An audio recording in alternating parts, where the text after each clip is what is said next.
Hello all of you, welcome back to my channel. मैं आज आप लोगों के लिए लेकर आ चुकी हूँ एक कलेक्टिव रीडिंग जिसका टॉपिक रहने वाला है what are the current feelings of a person. और जिस पर्सन के लिए आप ये रीडिंग देख रहे हैं आपको उनके बारे में सोचना है, उनके नाम के बारे में सोचना है, उनकी इमेज को इमेजिन करना है, उनकी छवि को इमेजिन करना है। और ये रीडिंग जनरल है, कलेक्टिव है, तो हो सकता है कि आपकी सिचुएशन के साथ एक्यूरेटली रेजोनेट करे, हो सकता है सिर्फ कुछ परसेंट रेजोनेट करे। तो ओपन माइंडेड होकर सुनिएगा और ज़बरदस्ती अपने आप को रीडिंग में फिट इन करने की कोशिश मत कीजिएगा। जितना भी आपके साथ रेजोनेट होता है उतना ही एक्सेप्ट कीजिए and leave the rest. Okay, ये रीडिंग सभी ज़ोडिएक साइंस के लिए है, हर उम्र के व्यक्ति के लिए है, टाइमलेस है। आप जब भी इस वीडियो को देख रहे हैं ये है आपके साथ तभी रेजोनेट करेगा। आइए चलिए स्टार्ट करते हैं विदाउट वेस्टिंग टाइम। देखते हैं यहाँ पे what are the current feelings of your person. Okay, वह आपके लिए कैसा महसूस कर रहे हैं इस वक्त when you are watching this reading. जब भी आप ये रीडिंग देख रहे हैं तब वो कैसा फील कर रहे हैं आपके लिए, आइए देखते हैं। So here we have our first card. Okay, then we have our second card. Let's see more into it. Okay, well this card popped out. Okay, well, do we need one more? Okay, let's shuffle more. Okay, so this. Okay, beautiful. Interesting. Okay. सबसे पहली चीज़ viewers यहाँ पर जो मैं आपको बताना चाहूँगी वो ये है कि हो सकता है इट लुक्स लाइक कि जैसे नाराज़गी है आप लोगों के बीच, कुछ अनबन, छोटी मोटी नोक झोंक, कुछ नाराज़गी, ऐसा लगता है। क्योंकि एक एंगर नज़र आ रहा है लेकिन वो इतना ज़्यादा इंटेंस नहीं है, बट देयर इज़ एंगर। एक झगड़ा या एक कॉन्फ्लिक्ट या छोटा मोटा argument, if not argument, okay, अगर फेस टू फेस कोई ऐसा कॉन्फ्लिक्ट या आर्ग्यूमेंट नहीं भी है तो मन में कहीं ना कहीं कोई मतभेद हो गया है या कोई नाराज़गी है, जैसे आप उनसे नाराज़ हो या वो आपसे नाराज़ है। मुझे ऐसा लगता है शायद ये भी आपसे नाराज़ है। किसी रीज़न से ऐसा लगता है कि जैसे ये इंसान आपसे नाराज़ है। और ये एनर्जी अगर वाइस वर्सा है तो हो सकता है आप इनसे नाराज़ हैं। किसी बात को लेकर ये रूठे हुए हैं या आप रूठे हुए हैं। सब स्पेशली मुझे ये लगता है कि ये जो इंसान है वो रूठे हुए हैं, ये गुस्सा है, आपका कुछ बिहेवियर चेंज हुआ है। Okay, yes, there is change, और आपने अपने बिहेवियर में कोई चेंज किया है जिसको नोटिस करके ये इंसान खुश नहीं है। And somewhere they are showing their dissatisfaction and disappointment with being angry. ऐसा लगता है कि वो दिखा रहे हैं ये चीज़ कि मुझे बिल्कुल अच्छा नहीं लगा कि आपने अपने आप को बदल दिया या आपने अपने अंदर चेंजेस कर लिए। हो सकता है व्यूअर्स कि अब आप ज़्यादा सेल्फ सेंटर्ड, ज़्यादा स्ट्रेट फॉरवर्ड या ज़्यादा सेल्फ रिस्पेक्ट को प्रायोरिटाइज़ कर रहे हैं या ज़्यादा सेल्फ लव कर रहे हैं। कहीं ना कहीं थोड़ा सा ये भी यहाँ पर चांसेस हैं कि हो सकता है कि आपने इस पर्सन को साइलेंट ट्रीटमेंट दिया है। Is it so? आपने दिया है क्या इनको साइलेंट ट्रीटमेंट, या कहीं ना कहीं आपने इनको जानबूझ के डेलिबरेटली इग्नोर किया है क्योंकि इन्होंने कभी आपको किया था तो आपने भी सोचा चलो मैं भी इग्नोर करती हूँ या करता हूँ। तो कहीं ना कहीं कुछ भी आपने जो अपने बिहेवियर में एक स्लाइट चेंज भी किया है। If it is if it is a very minor change, अगर बहुत ही मामूली बदलाव भी आपने किया है अपने बिहेवियर में, उन्होंने झट से नोटिस कर लिया है and they are angry about it. और एंग्री एक इंटेंस और एक्सट्रीम वर्ड साउंड करता है, तो एंग्री की जगह थोड़ा सा थोड़ा गुस्सा को क्या बोलेंगे, they are just not okay with it. Okay, उनको थोड़ी नाराज़गी है और कहीं ना कहीं उनको लग रहा है कि जैसे उनका आपके साथ आर्ग्यूमेंट हो ही जाए। वो चार बातें आपको सुना ले, चार बातें आप सुना लो, यानी कि कन्फ्रंट करके या कॉल करके एक दूसरे से बात करके कैसे भी वो अपने मन की बात सब निकालें, सारी भड़ास, सारा गुस्सा जो उनको आ रहा है कि आप बदल कैसे गए, आप ऐसा कैसे कर सकते हो। लेकिन एक प्यार के हक वाली जो आर्ग्यूमेंट होती है, ऐसी आर्ग्यूमेंट नहीं जो हेट्रेड की वजह से है या कहीं ना कहीं कोई दुश्मनी है, कोई रिवेंज है, ऐसी आर्ग्यूमेंट नहीं। उन्हें वो भड़ास और फ्रस्ट्रेशन वो निकालनी है आपसे पूछ के, आपसे आर्ग्यूमेंट करके कि आप ऐसा क्यों कर रहे हो, क्यों बदल गए हो आप, ये क्यों आप मुझे इग्नोर कर रहे हो, ये क्यों आपने अपने बिहेवियर को इतना ज़्यादा मिस्टीरियस सा बना दिया है। क्योंकि यहाँ पर उनकी नज़र से ऐसा लगता है वो ऐसा फील कर रहे हैं जिसकी वजह से उनको गुस्सा और आ रहा है कि आप ना अपने बिहेवियर को लेकर काफ़ी ज़्यादा काफ़ी मिस्टीरियस हो गए हो, और and you are being very silent about your life, यानी अपने जीवन के बारे में काफ़ी साइलेंट हो चुके हो। आप अपनी लाइफ के बारे में यहाँ वहाँ किसी को कुछ पता नहीं चलने दे रहे हो, और ख़ुद भी ज़्यादा किसी को बता नहीं रहे हो। कहीं ना कहीं बहुत ज़्यादा प्राइवेट, बहुत ज़्यादा अपनी ही पर्सनल स्पेस में रहने वाले, और कहीं ना कहीं आपका एक ऑरा और आपकी एक वाइब उन्हें ऐसी महसूस हो रही है कि जैसे सब कुछ आपके बिहेवियर में, आपके चेहरे पे, आपकी लाइफ के बारे में सब ऐसे ही दिख जाता था। आपकी बातों में, आपके बॉडी लैंग्वेज में, आपके एक्सप्रेशंस में, सब कुछ आपकी लाइफ के बारे में खुली किताब की तरह था। It was easy for this person to be aware about you. उनके लिए बहुत आसान था कि वो आपके बारे में अवेयर रहें कि आपकी लाइफ में चल क्या रहा है, और आप भी काफ़ी ज़्यादा ओपन थे about everything what ever is going in your life. लेकिन ऐसा लगता है कि जैसे ही आपने थोड़ा सा अपने आप को थोड़ा प्राइवेट किया है, या कहीं ना कहीं थोड़ा सा आपने साइलेंट ट्रीटमेंट दिया है, तो उस वजह से उनको ऐसा लग रहा है कि जैसे आप ना बहुत कुछ छुपाने लगे हो और बहुत मिस्टीरियस हो गए हो। कुछ तो चल रहा है आपकी लाइफ में, कुछ तो चल रहा है आपके दिमाग में जो आप शेयर नहीं करना चाह रहे हो, और बहुत साइलेंटली मूव कर रहे हो, और कहीं ना कहीं कुछ छुपाने की कोशिश भी कर रहे हो, या फिर इनसे अपनी लाइफ को प्राइवेट रख रहे हो, इनसे अपनी लाइफ को थोड़ा सा प्राइवेट रखने की कोशिश कर रहे हो, इनके आगे ज़्यादा अपनी लाइफ को ओपन नहीं कर रहे हो। तो इस वजह से उनको थोड़ा सा और ट्रिगर्ड महसूस हो रहा है कि आप ऐसा क्यों कर रहे हो, वो तो आपके अपने, आप उनसे क्यों चीज़ें छुपाना चाहते हो, या उनसे क्यों अपनी लाइफ प्राइवेट करना चाहते हो। हाँ, प्राइवेट रखो, स्ट्रेंजर्स से, दूसरे लोगों से अपनी लाइफ को प्राइवेट रखो, आप मुझसे क्यों अपनी लाइफ प्राइवेट रख रहे हो। तो उनको वो चीज़ ना ट्रिगर कर रही है कि क्या उनका राइट नहीं है अब, या वो आपके इतने क्लोज नहीं है अब, या क्यों आप उनको इस तरह से ट्रीट कर रहे हो। तो वो सब चीज़ें उनके ईगो को भी कहीं ना कहीं हर्ट कर रही है, उनका ईगो हर्ट भी हो रहा है, and at the same time गुस्सा भी आ रहा है। और वो गुस्सा इस वजह से आ रहा है क्योंकि ये इंसान अपना अधिकार समझता है आपके ऊपर।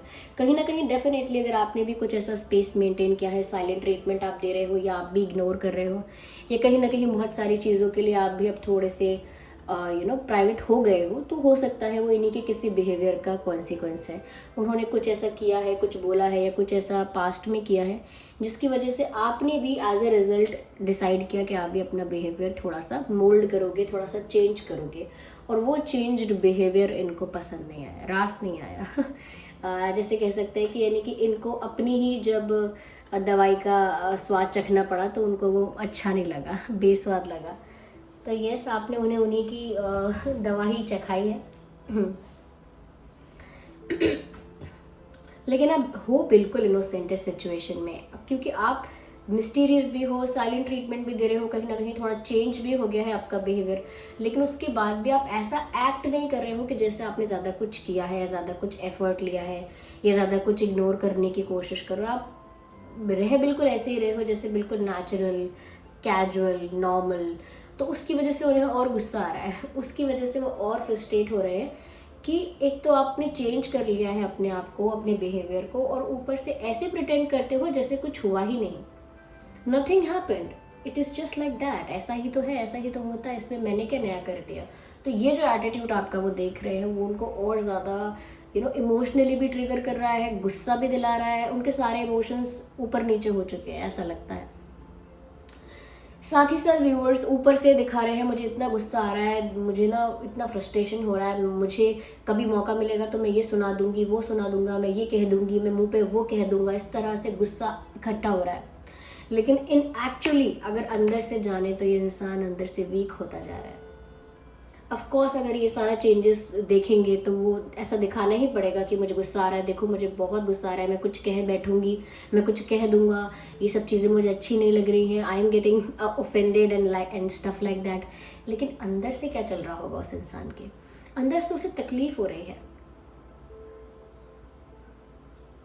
अंदर से उन्हें तकलीफ हो रही है कि हाउ इट ऑल हैपेंड, ये हो कैसे गया, उनके साथ कैसे हो गया, they just can't believe it. वो विश्वास ही नहीं कर पा रहे हैं यू चेंज्ड, वो विश्वास ही नहीं कर पा रहे हैं कि उनको ये चीज़ फेस करनी पड़ रही है, because they trust you a lot. चाहे उन्होंने आपको फॉर ग्रांटेड लिया हो, चाहे उन्होंने आपकी प्रेजेंस को भी कहीं ना कहीं वैल्यू नहीं किया हो, लेकिन दे ट्रस्ट यू कि उनको पता है कि आप ऐसा करोगे नहीं कि आप पर्पसली जानबूझ के या कहीं ना कहीं उन्हें हर्ट करने के लिए या उनको गुस्सा दिलाने के लिए बहुत सारी चीज़ें करो। उनको ऐसा लगता है कि उन्हें इतना विश्वास है आप पे कि आप ऐसा नहीं कर सकते, और जब आप कर रहे हो तो उनका इल्यूजन टूट गया, उनका भ्रम टूट गया, और अंदर से वो बहुत वीक फील कर रहे हैं। अंदर से सारा कॉन्फिडेंस जैसे मर चुका है, वो एक जो करेज होता है, ब्रेवरी होती है, वो सब कहीं ख़त्म हो गई है। और ऐसा लगता है जैसे अंदर से इंसान को ना उसका दुख कमज़ोर करता जा रहा है, अंदर से वो वीक होता जा रहा है इंसान। जैसे कहते हैं ना, जिस इंसान की फैमिली या उसके लवर्स या उसके फ्रेंड्स, उसके जो सपोर्ट करने वाले होते हैं, उसे जो प्यार करने वाले होते हैं, जब उसे वो बिट्रे कर रहे होते हैं, वो चीट कर रहे होते हैं, तब वो दुनिया में कितना भी सक्सेसफुल हो, कितना भी पावरफुल हो, वो अंदर से इस तरह से टूट जाता है कि वो एक लूज़र की तरह फील करता है, एक फेलियर की तरह फील करता है। आई एम नॉट सेइंग कि ये सेम सिचुएशन है, लेकिन ऐसा लगता है अंदर से इंसान बहुत टूटे हुए, बहुत कमज़ोर और वीक और वल्नरेबल, इमोशनली वल्नरेबल फील कर रहे हैं, और वो अपने आप को इमोशनली वल्नरेबल दिखा नहीं सकते क्योंकि वो अपने आप को एक स्ट्रॉन्ग पर्सनालिटी की तरह कैरी करते आए हैं, और स्ट्रॉन्ग पर्सनालिटी वाली इमेज उनको मेंटेन करके रखनी है। वो रो धो के, बेचारा बन के या बेचारी बन के या मासूम बन के या एकदम हार्ट ब्रोकन बन के नहीं दिखा सकते। They just can not do it. वो प्रिटेंड करेंगे फिर स्ट्रॉन्ग बनने का, और अंदर से उन्हें तकलीफ होगी, जो कि हो रही है। अंदर से इस इंसान को इमोशनल सपोर्ट चाहिए, एक टाइट हग चाहिए, कहीं ना कहीं एक अफेक्शन चाहिए, उनको अटेंशन भी चाहिए, केयर चाहिए, आपका वही प्यार उन्हें चाहिए, but it is missing somewhere, और वो उसकी वजह से अंदर से कमज़ोर हो रहे हैं। अंदर से हिम्मत जवाब दे रही है, ऐसा लगता है हिम्मत टूट रही है। साथ ही साथ व्यूअर्स, यहाँ पर ये भी नज़र आ रहा है that this person is not cheating you at all. इनका ध्यान कहीं और नहीं है, आप पे, आपके ऊपर ही इनका पूरा फोकस है 100% कि आप क्या चेंज कर रहे हो, अब आपने क्या कर दिया, अब आप किसी और से बात कर रहे हो क्या, किसके साथ आपकी क्लोजनेस बढ़ गई है, ये कहीं ना कहीं वो ये आपके ऊपर ही अपना अटेंशन रख रहे हैं। इनका 100% अटेंशन ऐसा लगता है आपके ऊपर है, and they are very loyal to you. This person is very loyal to you. ये इंसान आपको छोड़कर किसी और के बारे में नहीं सोच रहे हैं, ये इंसान आपको छोड़कर या आपके अलावा किसी और को एंटरटेन नहीं कर रहे हैं, किसी और ऑप्शन को ओपन नहीं रख रहे हैं, एंड किसी और ऑप्शंस के बारे में कंसिडर ही नहीं करते। इमोशनली ये आपके लिए अवेलेबल है, इमोशनली ये आप में इन्वेस्टेड है, और इनका इमोशनल अटैचमेंट आपके साथ ही है व्यूअर्स। और वो इमोशनली इतने अटैच हैं आपसे कि उनको तक नहीं पता कि वो कितने ज़्यादा इमोशनली डिपेंड हैं आपके ऊपर, और वो उन्हें अब रियलाइज़ हो रहा है कि वो उनकी इतनी ज़्यादा इमोशनल डिपेंडेंस है आप पर कि आपके कुछ बदलने से, कुछ करने से उन्हें कितना ज़्यादा अफेक्ट हो रहा है, कितना ज़्यादा हर्ट हो रहा है, और वो इमोशनली कितना वीक फील कर रहे हैं। तो यहाँ पर ये उनकी करंट फीलिंग्स मुझे यहाँ नज़र आ रही हैं। आइए चलिए और हम इसको क्लैरिफाई करते हैं। Let's clarify it more.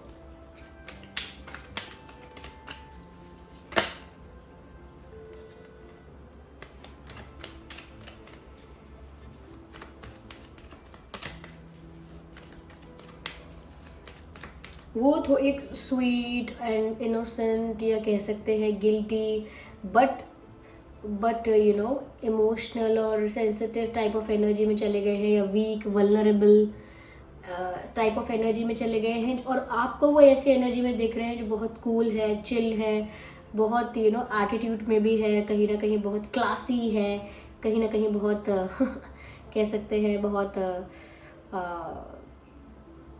Classy कह सकते हैं, और एक अलग ऑरा है आपका ऐसा उस ऑरा में वो आपको देख रहे हैं। आइए और देखते हैं what else we have again. Viewers, मुझे लगता है सोशल मीडिया पर ही आपसे कनेक्टेड हैं और सोशल मीडिया पर आपको स्टॉक कर रहे हैं करंटली। जिस दिन आप ये रीडिंग देख रहे हैं, यहाँ पर चांसेस हैं कि उस दिन भी इस इंसान ने सोशल मीडिया पर आपको स्टॉक किया है। मुझे लगता है अगर आप यहाँ पर, ब्लॉकिंग तो वैसे नहीं हुई है ज़्यादातर लोगों के लिए लगता है, लेकिन अगर हुई भी है तो ये किसी फेक अकाउंट से या किसी कॉमन फ्रेंड के अकाउंट से डेफिनेटली आपको स्टॉक करते हैं। क्योंकि मैंने कहा ना, they want to know everything about you, और वो जान नहीं पा रहे हैं आपके बारे में कुछ, क्योंकि आप ज़्यादा मिस्टीरियस हो गए हो, ऐसा उनको लग रहा है। तो वो आपके बारे में जानने के लिए, ज़्यादा अवेयर रहने के लिए कॉमन फ्रेंड्स के अकाउंट से, म्यूचुअल फ्रेंड्स के अकाउंट से या किसी फेक अकाउंट से आप पर नज़र रख रहे हैं। और अगर ब्लॉक नहीं किया है तो वो अपने ही अकाउंट से आप पर नज़र रख रहे हैं। और नज़र रखने का मतलब ये नहीं है कि कुछ इन्वेस्टिगेशन चल रही है, नज़र रख रहे हैं मतलब स्टॉक कर रहे हैं आपको। और कहीं ना कहीं ऐसा भी लगता है कि कनेक्टेड है वो आपके साथ। अगर आपको ऐसा लग रहा है ना कि इस इंसान को नहीं पता कि आपकी लाइफ में क्या हो रहा है, they have their eyes on you, they have their eyes on you. Okay, and they are alone, they are, मैंने पहले ही कहा था, they are not dating anyone else, किसी और पर नज़र नहीं है, किसी और को डेट नहीं कर रहे हैं, कहीं और अफेयर नहीं है। और अगर कोई और पर्सन इनकी लाइफ में आपको दिखता भी है, यानी दिखाई देता है, तो भी वो पर्सन इनके साथ इमोशनल अटैचमेंट में नहीं है। वो दूसरा पर्सन क्या फील करता है दैट डजेंट मैटर, लेकिन आपके जो पर्सन है वो इमोशनल अटैचमेंट किसी और के साथ नहीं रख रहे हैं। वो अलोन फील कर रहे हैं विदाउट यू, उनको आपके बिना बहुत अकेलापन फील हो रहा है, आपके बिना बहुत वल्नरेबिलिटी फील हो रही है, और आपके बिना बहुत इनकम्प्लीट फील हो रहा है। उनको लग रहा है जैसे उनकी लाइफ कलरलेस हो चुकी है, डार्क हो चुकी है, जिसमें जिसका साथ होने चाहिए वो उनके साथ नहीं है। तो अगर उनकी लाइफ में कोई आपको थर्ड पार्टी दिखती भी है या दिखता है, तो उसके लिए आपके पर्सन के मन में कोई इमोशनल कोशेंट नहीं है, कोई इमोशनल स्पेस नहीं है किसी और के लिए। Okay, let's see what else we have. Possibilities, beautiful, this card is beautiful. The possibilities का card viewers यहाँ पर आए से पता चलता है they are still very hopeful, they are still very hopeful, और उनको अभी भी उम्मीद है things will get fine, issues will get resolved and they will fix everything. उनको लगता है सब कुछ फिक्स हो जाएगा, सब कुछ ठीक हो जाएगा, उन्हें बहुत उम्मीद है। ओके, क्योंकि यहाँ कार्ड भी पॉसिबिलिटीज़ का आया है, कहीं ना कहीं वो ये सोचते हैं जो भी हुआ है सब कुछ ठीक हो सकता है, क्योंकि at the end of the day हम एक दूसरे से प्यार करते हैं। वो चाहे कितना भी बदल जाए, वो ये बात डिनाई नहीं कर सकती या डिनाई नहीं कर सकता कि वो मुझसे प्यार करते हैं। वो आपके लिए ऐसा सोचते हैं कि व्यूअर्स, आप कितने भी चेंज हो जाएं, आप इस फैक्ट को कभी डिनाई नहीं कर सकते कि आप उनसे प्यार करते हैं, और वो भी इस फैक्ट को डिनाई नहीं कर सकते कि वो आपसे प्यार करते हैं। तो उनको लगता है कि at the end of the day प्यार तो हमारे बीच जेन्युइन है, तो कुछ बिगड़ेगा नहीं, सब ठीक हो जाएगा। तो वो बहुत होपफुल है। और जैसे यहाँ पर कार्ड में देख सकते हैं कि सूरज उग रहा है, विच मीन्स उम्मीद है यहाँ पर, बहुत बहुत पॉसिबिलिटीज़ है यहाँ पर।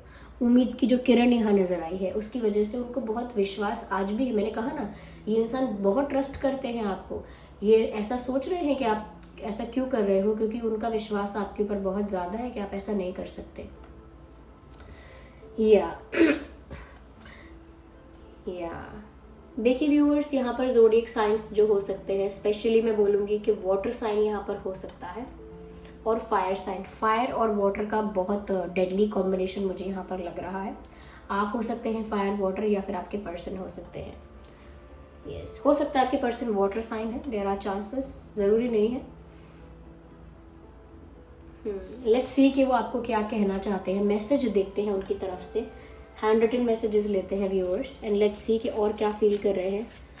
उनका मैसेज यहाँ हम देखते हैं, and the message is oh my goodness, oh my God, trust me. And मैं आपसे कब से ही कह रही हूँ, आई बीन टेलिंग यू कि ये बहुत विश्वास करते हैं आप पर, बहुत विश्वास करते हैं आप पर। और मैसेज ये भी आ गया, ट्रस्ट मी, यानी आप भी उन पर विश्वास करो। They expect you to trust them, वो ऐसा एक्सपेक्ट करते हैं आपसे, ऐसी उम्मीद रखते हैं कि आप उन पर विश्वास करो। ट्रस्ट मी का मैसेज है, if you can see that clearly. तो वो आपसे भी उम्मीद रखते हैं व्यूअर्स कि आप उन पर विश्वास करो, क्योंकि वो तो आप पर बहुत विश्वास करते हैं।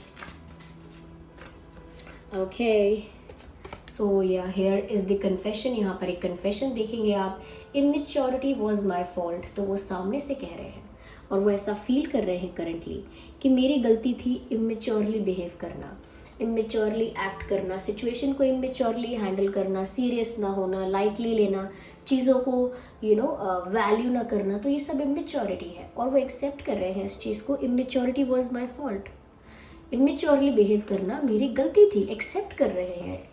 Okay, oh my god, beautiful messages. वो कह रहे हैं रीड माय आईज। अगर कोई डाउट है, कोई सवाल है, कुछ क्लैरिटी चाहिए तो रीड माय आईज, क्योंकि मेरी आंखें आपको झूठ नहीं बोल सकती। जो मेरी आंखों में प्यार है, इमोशंस हैं आपके लिए, वो झूठ नहीं है। आप मेरी आंखें पढ़ लीजिए, आपको पता चल जाएगा कि मेरे दिल में क्या है, मेरे इंटेंशंस क्या हैं। तो ये एक रोमांटिक मैसेज है व्यूअर्स। रीड माय आईज एक रोमांटिक मैसेज है आपके लिए। So beautiful. आई होप ये रीडिंग आपके लिए हेल्पफुल रही है। अगर इस रीडिंग ने थोड़ा भी आपको गाइड किया है, वीडियो को लाइक करें, कमेंट करके बताएं कितने % रेजोनेट करती है। और अगर आप नए हैं इस चैनल पर, सब्सक्राइब करें और बेल आइकन को प्रेस करना ना भूलें।